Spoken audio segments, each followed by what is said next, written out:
The Smithsonian unmasked. That's the focus of tonight's angle. All right, we're just talking about this, but I know you've all been wondering this. How did we get to a point in America where more young people are becoming enamored with what they think is socialism? And why are fewer Americans describing themselves as deeply patriotic? Well, for the second day in a row in hearings on Capitol Hill, we've learned that the taxpayer-funded Smithsonian Institution is a big part of the problem. The National Museum of American History not only curates exhibits about America, but it provides classroom materials to millions of students and teachers across the country. In the Smithsonian's educational programs, America is often portrayed as the oppressor and subjugator of the weak and the vulnerable. So traditional approaches to showcasing history have generally been jettisoned in favor of what they now call restorative history, in order to feature what they call the voices of harmed communities. So the Smithsonian is platforming what they then call community-based knowledge to define the best path forward. Well, it sounds like activism to me, but the museum's director, Anthea Hardig, denies it.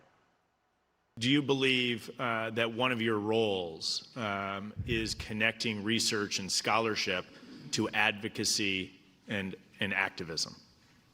No, sir, I do not. 2020 University of California, Riverside virtual lecture, which you said that one of your roles is connecting research and scholarship to activism and advocacy. Has your position changed on this topic? Thank you. I better understand your line of querying. I think what's important for me is that Not what's. I only have 5 minutes. one of the key things a historian does, especially at the National Museum of American History, is to tie threads together. I'm gonna just note you're filibustering on the answer. Well, look, the truth is, for Ms. Hardig and her colleagues, America is something we need to overcome with activism, not celebrate with enthusiasm. And you bet they resent having to answer to the people's elected representatives because they think, you can see it in their faces, they think that our entire system of government is inherently racist, anti-woman, and corrupt. Academics like Hardig are used to operating in kind of a protective bubble. They run their own fiefdoms where, through careful curation, the cause of migrants, of trans people, and abortion, pro-abortion people are championed, while conservative causes like the pro-life movement or the longest-running march in U.S. history, the March for Life, well, those are admitted altogether. You the authority to turn the National Museum of American History into a vehicle for progressive political activism. What about the tens of millions of aborted babies, the babies that have been killed in America? Where's the justice and the compassion for them? Where's their history? I am not here at this hearing to discuss that. Is that not a part of our American history? Did that not happen? Or is it only what you care about? Is it only the issues that you care about and you being cushioned by white privilege and being propped up by your whiteness, as you claim? I'm paraphrasing. Is that what you care about, just racism and making people feel guilty? If we're going to discuss dark sides of U.S. history, is not that a difficult part of U.S. history, 50 million babies gone? Well, of course, academia and their comrades at the Smithsonian, they despise the idea of traditional Americans, people of faith, standing together to protect the unborn, or any group of Americans gathering to just celebrate the greatness of the country.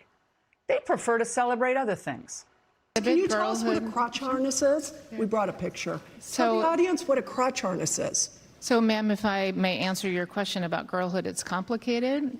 And the questions that you had. No, just tell us now. I'm moving on. What is a crotch harness? You chose to make a display of it. Girlhood, It's Complicated was designed to help celebrate the centennial. The display of a crotch harness in a public museum. You chose to display the fetish attire of a very small subset of Americans with weird sexual proclivities, and you welcome children to these exhibits. Yeah, but the 45% of Americans who are pro-life, they don't get anything. But the crotch fetish does. Whatever. This is just sick. The hearings also featured Trump-hating historian David Blight. He's Yale University's director of slavery and abolition studies. So how smart a man is he? The first person to legally own a slave in the United States. I'm not sure I can give you a name. Well, you should know this. You're the scholar that has researched all this. Anthony Johnson. Why would you not know that? Oh, that's shocking. Anthony Johnson had been an indentured servant himself, but he was also the earliest documented black slaveholder in the British colonies. But the Yale professor didn't know that? Do you believe that? Or this? We do not write woke history, whatever that is, but we do try to awaken citizens. In recent decades, we sowed the wind with new kinds of history. Here comes the whirlwind. If we're not careful, we will end up with what the great writer Toni Morrison called statist history, and it will create what she called sanctioned ignorance. That's what's at risk. Be sure to like and subscribe for all the Fox News latest on YouTube and catch full shows streaming now on Fox One.